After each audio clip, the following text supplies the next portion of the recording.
Tak tohle je kuchyň paní Ježibavy v Perníkové chaloupce.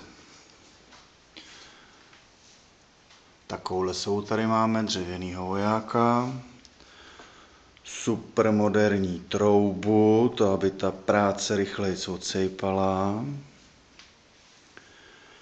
A tohleto to je včelí vosk, tím se pomazávají plechy při pečení, aby se ty perníky nepřilepily. Takhle perníčky pak vypadají, no ale to už znáte. Tady čekají na upečení podkovičky malý.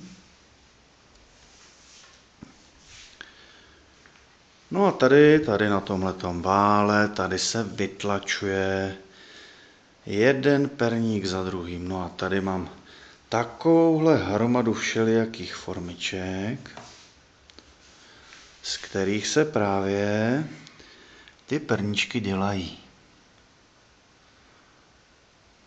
Adam a Eva.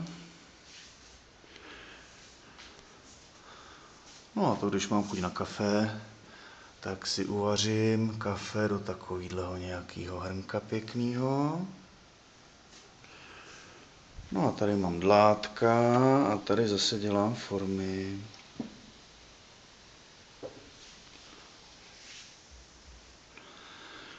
No a ještě vám taky musím ukázat, kdo tady se mnou bydlí. Hele, takováhle černá kočka. Ahoj. Ta se jmenuje Lucina.